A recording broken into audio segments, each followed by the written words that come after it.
Greetings to episode 3. We're going to have a goal to be done with this when it's time to give him his next protein shake. Yeah. So we've got about an hour Yeah. to take. I love how we try and hide our phones, but we're just going to pull them out. But it's for this. Yeah. We're not checking texts. I have on Do Not Disturb, which seems to be permanent. My phone just automatically does it, even though I have the schedule turned off. It just does it. We've got Luke, we've got Rio. Yes. How are you today, Nicole? I'm exhausted. You're exhausted? Yeah. Tell me about that. Mentally, physically, spiritually, All of the above, honestly. relationally. It's been a rough, 24 hours, but... I was going to say it's been a rough almost 7 months. Well, yeah. More recently, just the past 24 hours, more than, I would say, the past week. Okay. Yeah. Yeah. I'm sorry. That's okay. Shit happens. How's your day been? How would you classify this day to be? A shit show. It is Monday, so we have a whole week of this. I didn't even know it was Monday when I woke up. I woke up really late. Yeah. Was it a panic wake up? Or did you wake up well and then notice what time it was? What's the level beyond panic? Because I tend to be really hard on myself, and yes, I like structure, and when structure doesn't go as planned, sometimes Chrissy just turns into a puddle of what the fuckery. And so I have this habit this past year, since all of this, of just turning my alarm off unconsciously. And you don't even wake up all the way. Unconsciously. I was my shift next to Luke last night and had my alarm set. I had all these grandeur plans of what I was going to do before he even woke up, before you got here. And that did not happen. And I woke up. I don't even know what made me wake up, but I saw what time it was and choked. And then I saw your text, and I was, oh my God. And so I just immediately from there have been really hard on myself today. And we had an interesting start. We had today. An interesting start, yeah. Yeah. Yeah, it's just been... There are some things that will never make it outside of our bubble, let alone into a podcast. So we'll leave it at that. But there's just some moments where you never thought you would be in this situation like that ever in your life, and then it's just like that just happened. Yeah. And I guess I'm going to be okay with it and move on. Yeah. So yeah, it's been an odd day, but I will say that for Luke personally, it has been a really good day. It has been. And so I'll take me having a bad day and him having a good day any day. Mm-hmm. So yeah, you showed up with coffee and a Danish. Mm-hmm. And it was fat. It was a chunky Danish. So good. Next time I will take the pumpkin pie loaf. Because it's pumpkin season. Mm-hmm. And they have a muffin too with cream cheese in it. I thought about getting that one for you. Cream cheese in it? I don't know if I'll do that. But it's the same as a Danish. But it's probably just like a little tiny squirt. Like it's a... Oh, it's not. It's not. The big load. There's a big load right in the middle of it. Give it It's to like me, baby. It's like hollowed out and then baked. And it's got the same stuff as the loaf on it. It's really good. Mushy stuff. Like, is it strudel? Or streusel? What's the... It's the nuts. Okay. There's nuts on top with some white creamy shit in the middle. It's really good. Nicole, it's been 6 minutes and I've been recording. 3rd time's the charm, baby. So 3's our lucky number. It is our lucky number. I was just going to say, I don't even know where to begin, but let's go with that. Yeah. Let's go with 3s. So yeah, 3 has been Luke's number since I don't even know when. When did he choose that as his number? I don't know. 20 years ago? I was going to say, it's just kind of been his thing, and I'm not sure. He was always 3. Anthony was always 5. And I'm not sure. Yeah, we'll have to ask them at some point. Luke, table that. So Nicole was really smart this time. And if you hear other background noises, get used to it. It's just life. We have no podcast studio. There will never be. This is always going to be straight and raw to you and transparent because this is life. And so for anybody who is a parent or a caregiver, it is what it is. It's maybe not professional enough for some people, but fuck it. Fuck it. So 3s. Yeah, he's had that number for a while. And I'm not sure when it was. At some point, you and I want to say you had brought it up to me at one point. Maybe it was the 3rd month, actually. Now I'm remembering because we talked about it. Was it? It was the 3rd month. I have it in one of my journal entries. Okay. You brought up something about his jersey because one of his jerseys, basketball jerseys, had his number on it. And so you had mentioned about bringing it into the hospital. And then that just kind of, I think, sat in our thoughts for a while, and we just really started thinking about it. And next thing you know, we're seeing 3s show up everywhere. We really do have that show up in our life over and over again. And it's scary. When we ask for very specific things, it has showed up. Not every single time, but a good portion of the time. And they've just been constant reminders that whatever is good, whatever spirits or, God, entity, whatever it may be that is good is with us and on our side, and that feels really good. Yeah, I mean, do you want to talk about that at all? The 3s? Specifically, any of the experiences we had linked to that? It's like an endless list. It starts with, we were in Buffalo in March, the 3rd month. There was 3 of them in the car. His number is 3. We were stuck in Buffalo for 3 weeks. He had 3 hospital stays. Well, and also 3 outpatient facilities. Yeah. I keep doing this. I'm such a space cadet, you guys, and it really drives me crazy. But I started saying Nicole was really smart, and she put on this time one of his newer favorite shows that he's become quite fancy to, and he's listening to them with headphones in right now and watching that because sometimes he needs a break from us, a lot of times. And so he's getting to just kind of have some time right now, which is good. But yeah, so... I've converted him into loving Supernatural. Love Supernatural. And me now, too. And I'm like, I got shit to do. But what are Sam and Dean up to? Right. And the other crazy thing, Sam and Dean, we'll have to find the picture and put it up on the screen here for them because you have referenced them before, Anthony and Luke, as Sam and Dean, and there is a specific picture of them that is Sam and Dean vibes all the way.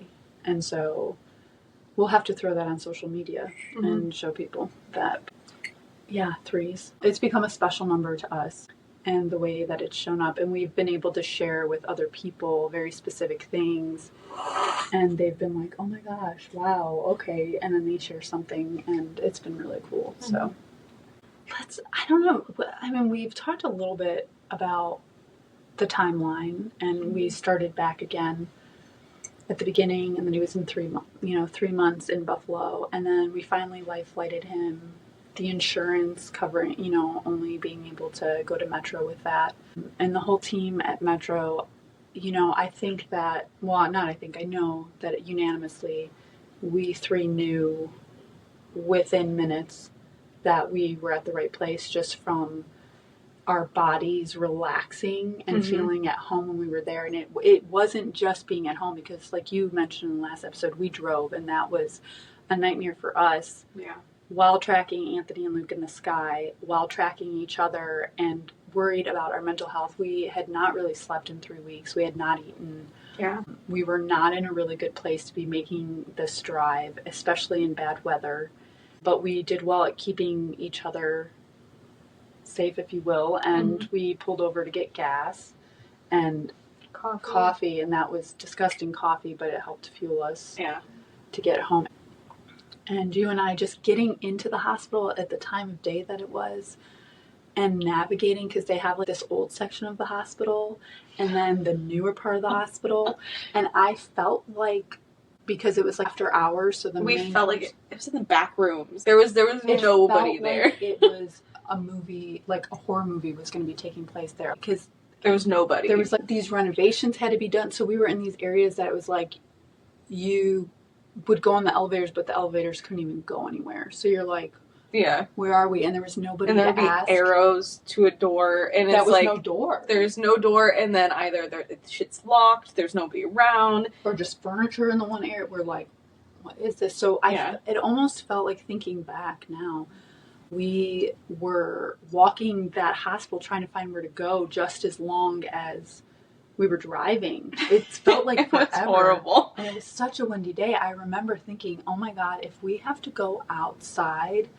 and walk around this building to find another entrance that's open, I don't have the physical strength to upstand this wind. Yeah. And did we have shit with us? Didn't I have my backpack? Because I literally carried every file I needed with Luke at all times, and this backpack weighed like 60 pounds. His backpack was so fucking heavy. It still is. I mean, now it's just strewed all over the house. That's another subject. But, so we finally... There was one person that ran into us. One person. And who did that person end up being? So what he told us the directions. We told him our situation. Brother is getting crying. Like life-flighted here. We've been driving. And we're like, we just need to find the ICU. And he's like, oh yeah, you have to go like around. He gave us the way. And then we get upstairs. And let me say, she was able to comprehend the directions. I was not at this point. I was just I feel like I'm the navigator most of the time. Good reason. Good reason. Okay. So we finally make it. Yeah. We got upstairs as they were getting to the hospital by ambulance. And him and Anthony went up the back way. They were getting him situated, so we couldn't go back yet.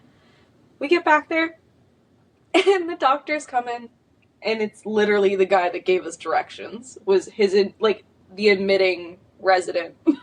Yeah, and he just kind of looked at us and went, and I was glad that he had been really nice giving us directions and just very kind and soft and gentle.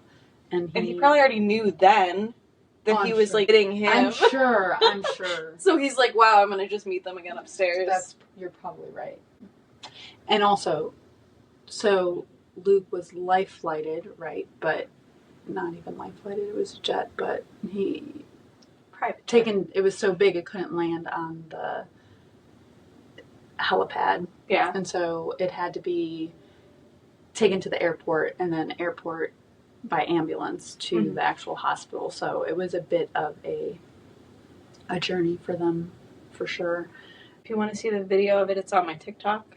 Yeah. Of the video of him getting on the jet. But to finally have them at home where they should be is a very good feeling. And so, yeah, just kudos to all of you who've gone through something in that capacity. But yeah, so then it's been a very tumultuous 7 months for reasons beyond just, what happened in the accident and the injuries that were caused. Also, health insurance plays such a big role in scenarios like these that I had no idea. And again, having my own health problems for so long, I knew that health insurance dictated a lot of the care that you received. However, you just really don't understand to what depth and degree that is until you go through something. And part of me feels like this is what I get, because for such a long time, for a good year, Luke and I had conversations where I had said, you need to get your own health insurance. He was getting ready to graduate college. He didn't have health insurance at the job that he had, that put him through school, which was serving and bartending. And so he wanted to wait until he got a job that had health insurance, but he was also to a point where he felt like he maybe was having some health complications and wanted to get some things just checked out and aligned with his health. And so we bantered back and forth a lot for a good 8 months about, you need health insurance, just get health insurance, don't wait if you feel like you need to go to the doctor now. And in retrospect, I don't know why I did that. Probably just my own projections on him. because, just like none of the men in my father's side of the family have ever lived past 49. And so him just being a newly 30-year-old and feeling like he had health issues, I was like, you have to be proactive, because if you wait till there's a problem, that's more challenging. Be ahead of the game, and going to the doctor and getting labs done doesn't mean you have to take prescriptions and you have to do all these things it says. Let's look and see what it says, and from there we can move forward, whether that's supplements or changing your diet, things like that. Anyhow, I really pressured him into getting this health insurance on his own, and he did. He worked really hard. It was a pain in the butt doing it on the individual marketplace, and he got this insurance. I'm not going to name the insurance. However, I will tell you, we're in Ohio. It was the individual marketplace, and it was for someone who is not married and doesn't have kids. It is known in our state, in the medical community, for being one of the biggest pain in the ass insurance to have. And people in the medical community literally grumble when they find out that's your insurance. Yeah. A lot of people don't even take it. Anyhow. Yeah, the Cleveland Clinic doesn't take it. We would have patients all the time call, and I was like, I can't even schedule you an appointment in our system because we do not take it because they're that shitty. Yeah, they're horrible. And when I say horrible, if you've not dealt with an individual marketplace insurance, and that's, again, what I had before, but it was nothing to this degree. They dictate your level of care that you receive. And unless you have medical teams that are willing to fight head to head on top of giving you care, you are not going to get things covered. And after being in Buffalo for 3 weeks, he then was sent to Metro Health. We were there for, I think, a week and a half before I was getting letters from the insurance stating that we're only covering care till this time. Very quickly then, we had a social worker contact me and to say, hey, this is what's going on. We had a little bit of a taste of that in Buffalo, but I will say that the social worker there sucked ass. I am not going to say the person's name, but I will just say that I can go on a rant on that. But that person did not do their job and did not care for us the way that they should have. And so when we got to Metro, very quickly I realized, oh wow, that's what the role of that person was supposed to be. Mm-hmm. Clearly wasn't. And it clearly wasn't. So the social worker's job just was to kind of help be the bridge between the insurance, the doctors, and us, and explain what needed to happen. And basically the insurance was saying, okay, we don't care that he is in a coma. We don't care that he still needs critical care. He doesn't meet A, B, and C, and so we're kicking him out of this facility and sending him to... Basically a nursing home? Yeah, there's different levels, and this was a specialized nursing home, and there was nothing we could do about it. And so that was really a hard blow. I don't know how you and Anthony felt, but for me personally, I felt like my hands were tied and that I was not stewarding my role well enough, that I was failing Luke. Yeah, I think we all felt like that. It's like we couldn't possibly be doing enough. And I think... because we weren't winning. We met a lot of that when we were in Buffalo. And I think at the time I was so just trying to make it through the day that I didn't really let it sink in that this was a systematic issue. And a lot of it too was kind of like, well, this is Buffalo. It'll be different when we get back home. And a lot of it, nothing had to do with, it did have to do with the hospital and how they specifically ran everything, but the system in itself was failing us, no matter what state we were in. Mm-hmm. And I remember sitting in the lobby at Metro on the couch and just putting my hands in my lap and crying. You and Anthony were upstairs. And I remember thinking, I didn't have the oomph in me to deal with this when I was sick. I don't know how I'm going to do this for my brother. I don't know how to navigate these things. And I just remember saying to myself, buckle up, Buttercup, step up to the plate. you've got shit to do. And so after talking to that social worker and I talked to you guys, yeah, we just kind of sat there and cried. And then we had to figure out places to go look at. And then we were given a list by the social worker of places that our insurance would cover.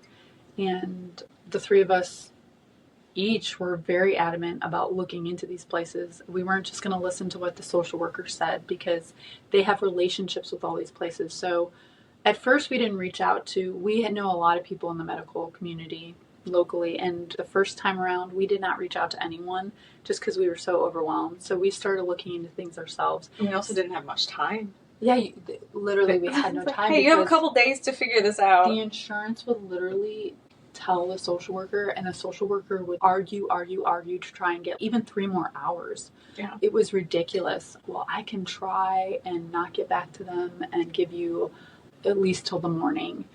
And it was like, okay.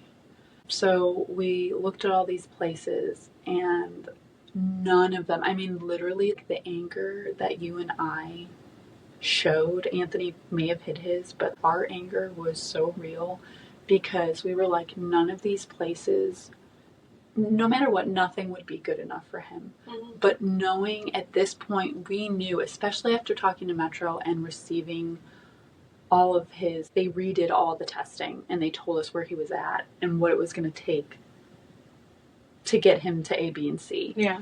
We knew that none of these places could give him those things. And you literally can't do anything about it. You cannot do anything about it. And you see the social worker and the doctors being like, yeah, this sucks, but this is how it is. Yeah. This is how it is. Constantly. That is the recurring thing that people say, whether it's with his health stuff or the suit stuff. This is just how things go. This is just how the system works. Yeah. And whether it's like law or medical, it's bullshit. And you and I have very much activist mentality spirits where we want to do something to impact change. And in this situation, that wasn't what the priority was. The priority was getting Luke to somewhere safe that could give him the best care possible that our insurance would cover. Mm-hmm. And we made the decision, the best decision that we felt at the time. How long was Luke there? 3 weeks. And that was 3 weeks in hell. I, at the time, was keeping journal entries every single day. And they were actually letters to Luke. I was writing letters to Luke. And the first day there, you and I tried so hard being positive, especially around Luke. To our family, to our friends, when we would give updates, I would muster everything up to put it in a pretty little package bow because I did not want people feeling any of our negativity. I also still firmly felt like we needed to be pouring our belief energy, not our just despair energy. Yeah. And I can remember us being like, you know what, we're going to decorate his room because, you know, every place he was at, he had pictures, he had posters, there were all these reminders of who he was and who the people that loved him were and that he wasn't alone. That we wanted to make sure he knew that he was rallied wherever he went. And so we took that energy and we started putting it up in that room. And right off the bat, and I do get some of them confused because we literally were like back and forth all the time. The first one is the one that did not have good service, right? Like no Wi-Fi. Like it was we couldn't a even dead text. Yeah. We could not even text in this room.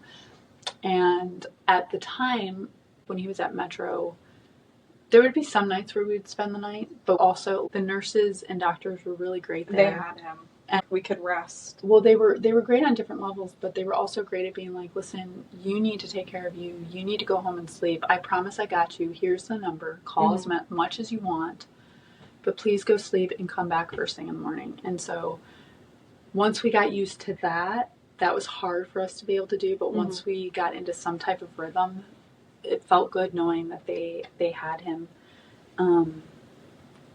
But walking into that building, and we did go for a tour, and I remember you being like, well, this was a really long time ago, but my grandma was here, and it was horrible there. Like, you walked in, and you're like, well, the energy feels a little bit better, And so me, you, and Anthony were just going through, and me and you kept exchanging looks, and Anthony was like, no, you know what, this is better than I was expecting after what Nicole said. Yeah. And what we've read, and I'm like, I know, but what we've read, people give real honest reviews. It's not just Amazon here. Yeah, it was the best of some of the reviews, and it was closer than the other ones were.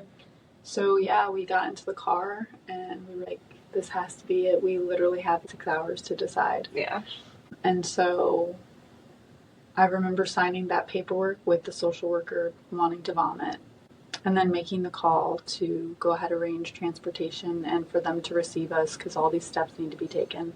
But us putting up his room, there not being any service, we could not put on music, we could not text our family, we couldn't text Anthony. Yeah, nothing. Is it really an hour already? No. Close to it.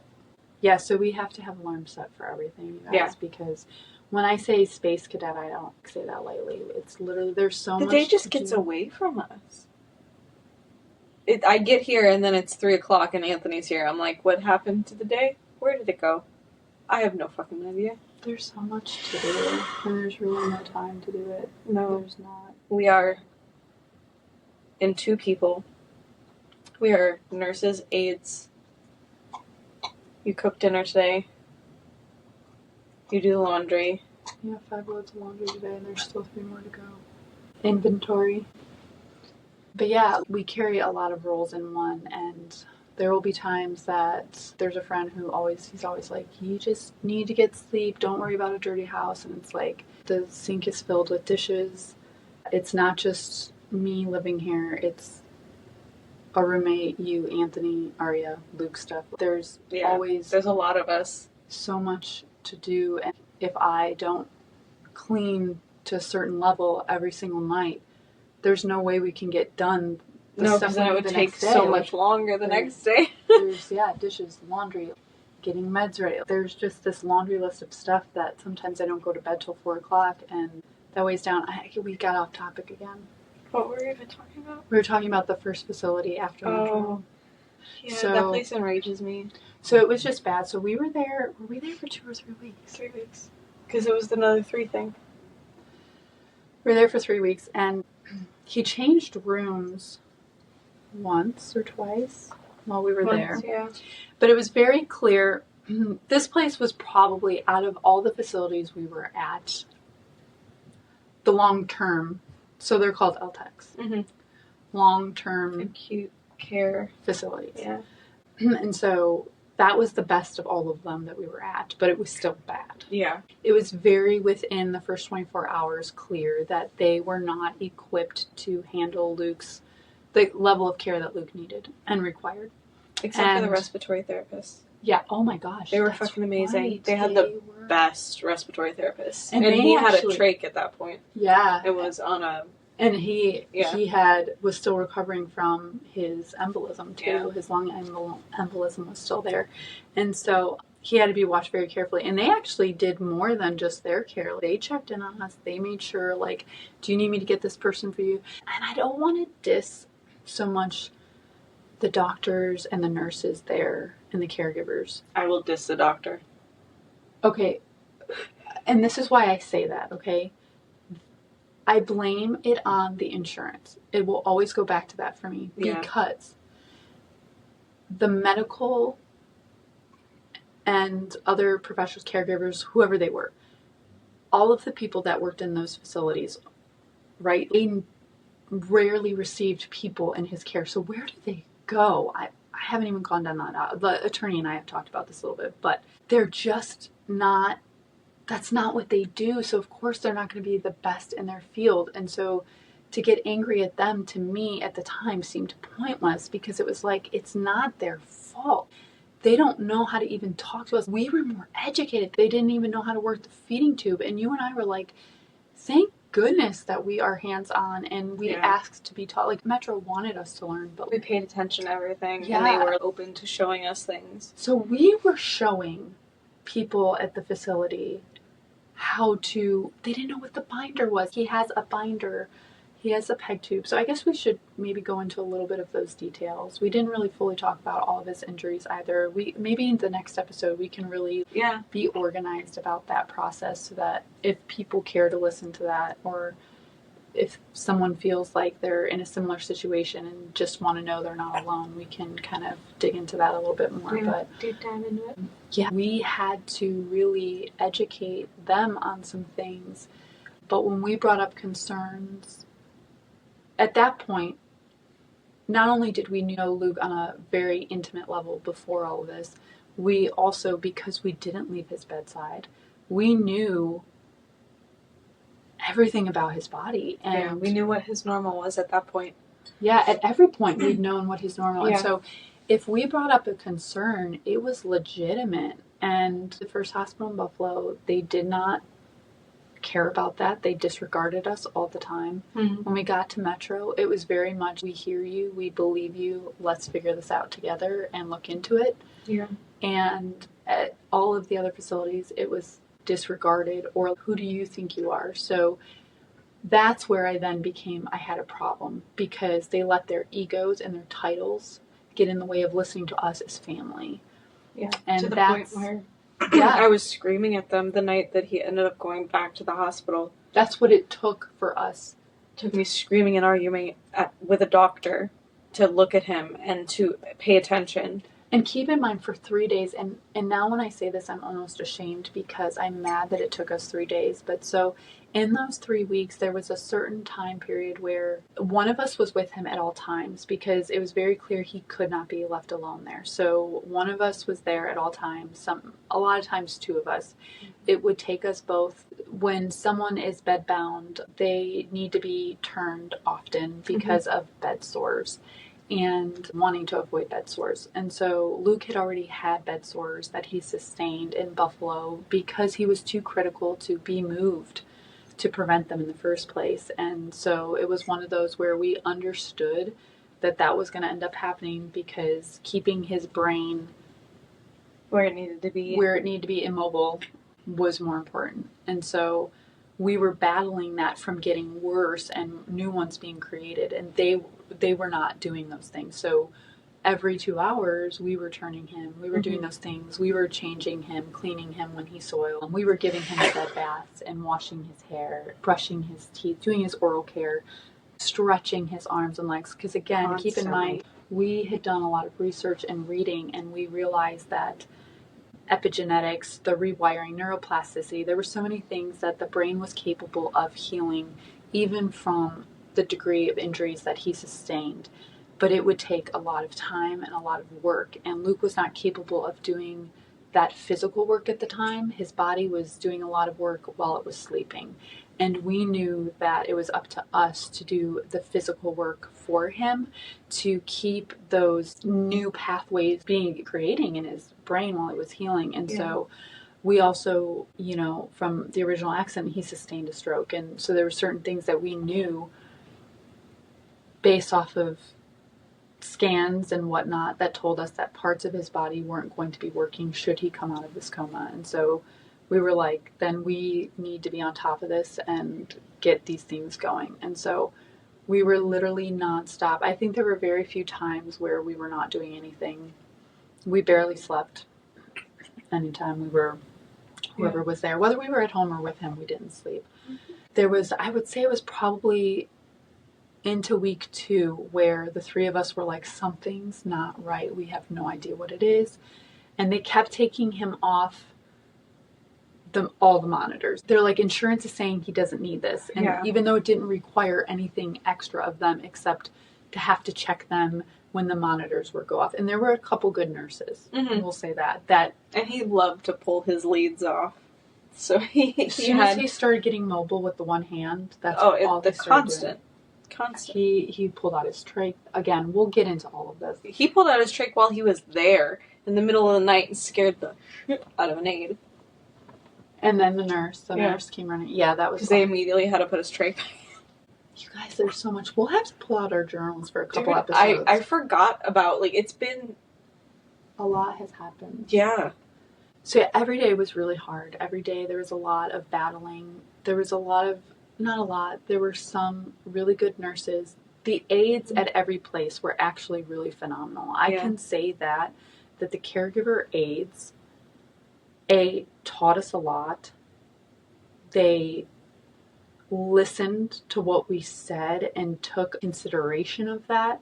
And they went above and beyond. Do you need water? Do you need ice? Do you need a pillow? Mm-hmm. I don't know. I don't know about you. I think there was one aide in every facility combined that ever made me feel like I was not important. There was one person. Mm-hmm. But yeah, so there was a certain point where it was like, okay, something is wrong. We need him to be back on everything. Let's get him hooked up back to everything to see. They didn't listen to you and I. It took Anthony coming because they took Anthony differently because he is a nurse. Mm-hmm. And so they just took him more seriously. I don't know. And he's also a dude. Yeah, and he presents himself in a very nice but like don't fuck with me way. Yeah. And so it was then that we started seeing heart rate, blood pressure. Certain things were telling us that something wasn't right in his brain, and we knew it.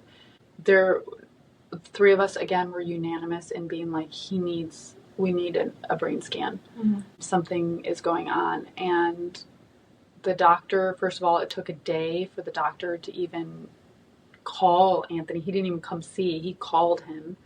And this guy should have retired years ago, let's just say. He had literally, I think he was maybe passionate at one point in his career about geriatric patients. He should not have been anywhere near Luke. No. And he should have recognized that, hey, I am not equipped for this. Maybe somebody else should do this. Instead of just letting it ride. Because of the way he spoke to us and the way he spoke to Anthony. And that one day, I literally almost went after him. And Anthony handled it so well. I remember thinking, God, I'm so proud of him right now. I don't know how he's doing this, but this man I'm about to go, like, yank his tongue out. They were also fucking up his medications. Putting him on things. They were supposed to get Anthony and I legal guardianship, right? And so it was still through the court system because none of this was done. The process only started after this happened. And so it wasn't official, but in the state of Ohio, Anthony did have the right to be making decisions. He was the medical proxy. And they were making decisions without even talking to us about it. Mm-hmm. And end up finding out that Anthony ended up like getting out of the one doctor. And I think the doctor slipped in even saying it the one day. And it wasn't just us three in the room. It was also, we had a family member in there to witness it as well. But it was like the doctor slipped that he had him on this one medication. And at that point, Anthony was livid because he's like, that's the exact opposite of what he should be on. Yeah. Because it was a diuretic. Luke had so many different injuries and a domino effect of things that were put in motion that it was a balancing act, and it still is in some ways, of how things needed to be treated, and things needed to be monitored very closely to know when to make adjustments. And this doctor ended up putting him on a diuretic, which was... And severely dehydrated him to the point. They poked him, they made up a pincushion. They could not get blood from him. We finally convinced them to get blood because just getting blood, the insurance would not cover blood draws. Basic fucking blood draws. I had to talk to 3 different doctors before one of them would even have a social worker argue our case to the insurance company. It then took another 2 days for the insurance finally to do it. And at that point I had said, I don't care. I will give you cash now. Like, what is that? And they're like, it doesn't work that way. And I remember that night, and I remember looking at you saying, he is not going to die today. The 3 of us knew that Luke was back in critical condition. Yeah. And they would not let him leave. We were trying to figure out what to do, and I think from there it was literally a different doctor coming on shift who was the best of them all. Yeah. She was probably the most intelligent as well. Yeah, and once she actually recognized what I was saying to her and not that I was just... Well, it took her coming in the room and seeing our panic state and you having to raise your voice and get in her face. And she was about your height. She was a little bit tinier. Was she tinier? Yeah. She was a tiny thing and a different nationality. Mm. but you could tell she cared about her patients. She didn't always believe their families, but she cared about her patients. And you got her attention by yelling and getting in her face. And then we started bullet pointing everything and then bringing up the medication that he was put on. And she's like, wait a minute. And so she went and looked up. And because there wasn't great service there, they had to take computers into different parts of the building to even get them to connect. So she's like, oh my gosh, okay. And then we're like rattling off all these other things that we know about him. And we're like, just do the blood. And so she finally, it still took us 45 minutes of going back and forth with her. I'm getting angry again. But so she finally had the nurse, and thankfully that nurse that he had that specific shift, had him quite a few times. Yeah. And she told us, she's like, don't stop. She's like, I am with you. I will help make this happen. You guys are right. Keep going. Don't stop. He needs you. There were a couple people there that they would tell us, we don't get people like this. We don't know what we're doing. He needs you. Don't leave. Keep being his voice. And so I was so thankful that she was the person that we had that day and the day before. I think 2 days prior. And she was like, something's not right. That was her last day with him. And she was like, she even recognized that he wasn't the same and there was something wrong. And she's like, I'm not leaving until we get him out of here. And so they went to try and get blood, and she had already known. She's like, he's not urinating. We knew based off the diuretic learning that was part of the reason he was having some of the complications he was. And at that point, he was minimally conscious, so in and out of it, very small amounts when his eyes were open was he there. And when I say small amounts, it would be maybe a minute or two. But even when he was awake and not conscious, for people who have never dealt with someone in that way, I don't know how else to explain it, but his eyes would be open and he would be looking around, but he was not there. And you can tell just by the way he looked at you if he was there or not. Yeah. And so you could tell, though, even when he wasn't there, that it was not him, even more so. Yeah. And so that was a span of how long? They were both leaving, and I looked at the doctor and I looked at the nurse, and I'm like, I'm not fucking going anywhere. I'm not leaving his side. And they did not argue. Yeah, I got our nurse's phone number. You guys are like, we have to be already at bed. And you're like, I'll take them home and come right back. I would say they called the ambulance, ordered some x-rays, and they did his labs. They tried doing his labs, and they finally ended up getting it right before the ambulance guys got there. But literally, how many times would you say, if we could even begin to remember how many times he was poked? Literally, people that are in the medical profession or have been or have gotten a lot of blood drawn, he literally, up and down both arms, his hands, legs, his fingers, his feet, his ankle, his leg, anywhere that you could try and get blood, they were trying to get blood, and then it would immediately black and blue. Yeah, because he was on a blood thinner. It was horrible, and you're trying to keep it together. What ended up actually being all the diagnosis is, so he was eventually, after quite a few hours, the ER. We said Metro Glick Center, which is the TBI place. We got to the ER. They readed his blood again. When we were walking into the ER, that doctor called you from the facility. Literally said, I'm proud of you. Great job. You saved your brother. And I hung up. It was 1:00 in the morning. We had to go back into this building. That first ambulance would not let us ride with Luke. And we learned from that time on, he's never going in an ambulance again.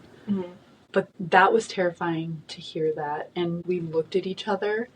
And I remember us stopping on the sidewalk, looking at each other, inhaling and exhaling, like grabbing each other's hand and walking in. And I remember thinking, I can't do this again. I can't do this again. And you're in the ER. And it was such a relief to be back, but also terrifying. And immediately, it was a team of people that came in.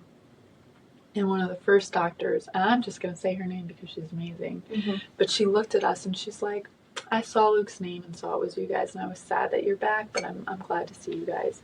But we're here. Tell us what's going on. And Dr. Kreiner, we love you. Yes. And we miss you. The best. Glad that we don't have to see you anymore, but really upset that we don't. We'll come and find you. We keep saying that, but we really will. We're going to come and bring you some treats, a lot of you. But keep in mind, she had already seen the reports that the facility had given them. And so they're also, this is what they do. They do trauma, they do brain injuries. They were familiar with Luke because of everything. And she was the first doctor that received us when we got to Metro as well. Yeah. She was one of the first people. So she was very familiar with him and us. And she's like, you know what? All of your concerns are valid. And I just looked at her and I said, I know it's his brain. Yeah. And we asked for a brain scan. I said, I want a brain scan because she had said what they were going to do. And then she's like, but I want to hear what you guys want. And I said, it's his brain. I know it's his brain. And she looked at us and she's like, you got it. I'm going to figure out how to make that happen. And at that point, we knew it was because insurance. Yeah. What they could do was all dictated by insurance. Mm-hmm. And she fought to get us those images. And the next day, the doctors came in and they told us he had another stroke. And it wasn't a little one. And another brain bleed. Yeah. It had a massive hematoma on his leg. On his left leg. The side that it was already the most damaged. And I remember thinking, I'm going to burn the system to the ground the moment that we're out of this nightmare. And I'm also going to try and do something good with this. I don't know what it is we're supposed to be learning. I don't know what it is. I don't know what any of this is, but I'm grateful for the good people. And I'm grateful that we had us together to figure out and navigate this, because there are people out there who don't have us. Yeah. There are people out there who don't have communities. Okay. The people who have had to deal with these types of situations, I don't want to say I'm sorry, because that just seems so empty, but I'm sorry. Yeah. You shouldn't have to be. Alone. You're not alone. Other people go through this constantly, but it's not talked about. No, because people don't want to talk about the quote-unquote negative things, but you're not alone. The system is fucked. It fucks us over royally and enjoys it. Yeah. Everything that you're feeling is valid, and I hate that we are literally hogtied. Listen to that voice in the back of your head and question things, and because we haven't been wrong once. That is the other thing, Nicole. We really have not been wrong. And I'm sorry, Anthony, I'm going to say this in advance. I know that there are some times that you will be like, can I get a break from these two? They're always loud with their opinions. Yeah, but there has not been a time that we have been wrong once. And every facility we've been at, whether good or bad, every single one of them, whether it was in the middle or not till we were leaving, said, you guys are special. Don't stop doing what you're doing. Your brother needs you. And listen to your intuition and your gut feelings always, because you guys keep saving his life. And I remember saying to them, that's not my job, though. Yeah, it's not my job for you to try to prove me wrong and then you prove me right. But always go in with the mentality, like, if you're questioning something and somebody's like, well, I don't want to do this because I don't believe that, well, prove me wrong then. Yeah. Especially when it comes to your health. Yeah. If you're thinking about something's wrong, prove me wrong, order the test. Prove that I am wrong. Because what if I'm fucking right? But again, a lot of the times they take that mentality because insurance isn't going to cover it. So guess what? In a lot of these scenarios, you're not going to get the test that you want done to prove them wrong because insurance won't cover it. So what do you do in that instinct? You keep fighting, you go to somewhere else. That's exactly what you have to do. You have to keep fighting. Be loud. Because what we learned is that the squeaky wheel gets the cheese. Yes, it does. The longer you voice your concerns, someone in the medical system that you are dealing with directly lets the next person know, who is a little bit closer to the insurance company, lets them know that the family is irate, that the family is demanding, that they are not backing down, that they are getting louder and a nuisance. And as a doctor, I can't do my job because this person is up my ass all the time. You get a step closer to that insurance company, to the next person that's going to fight for you. Yeah. And I think once Metro also realized that we are never going to back down and we are going to fight the system, I think it was almost a privilege for them to step alongside us and fight that battle with us. But there are people, again, who do not have a team like we are, the three of us and Luke. They don't have another three, yeah. And then Luke is the 4. Or Anthony is the 4, depending on the day, right? True. But they don't have that community. They don't have the siblings. And we have been really fortunate enough. And I wish I could gift that to everybody. But all I can give is just us trying to speak life into you, letting you know not to give up, that we're holding space for you.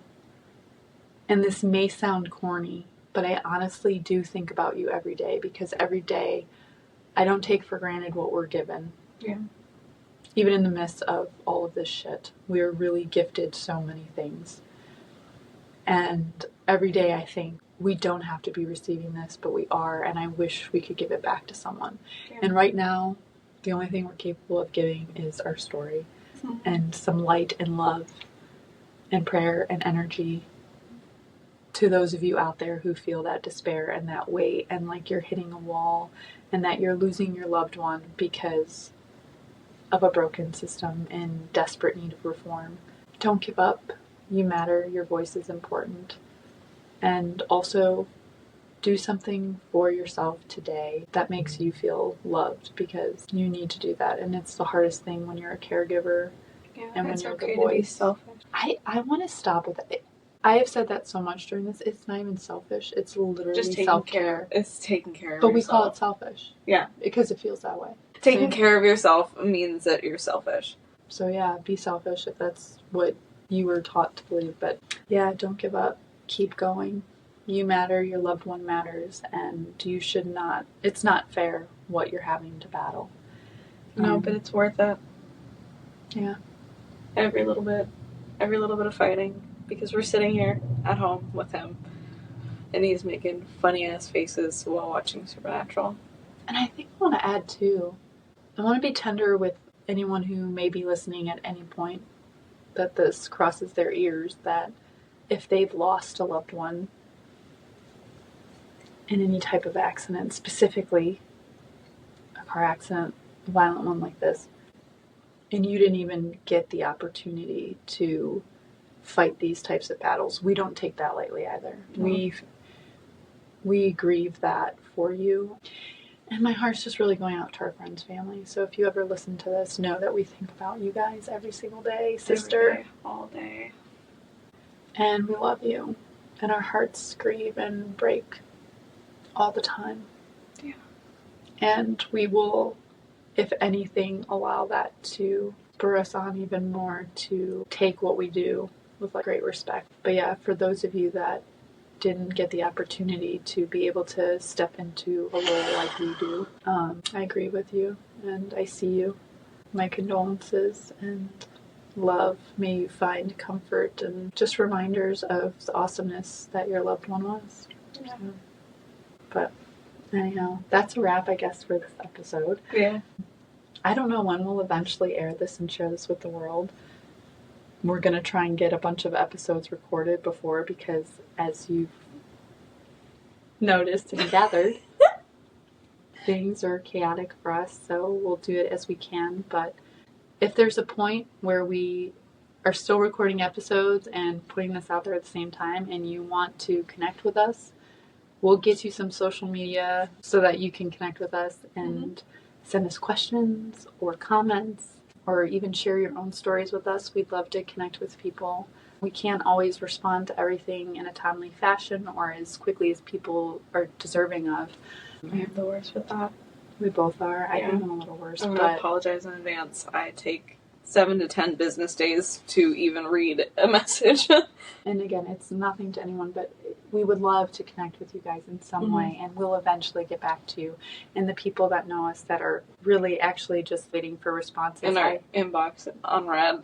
Yeah, I have 26 text messages right now, which is not bad. That's no, it's not. That's not a lot. That's mild. Yeah. compared to what it normally is. You will get responses before we respond to any of that, okay? Yeah. So we love you. So that's a wrap.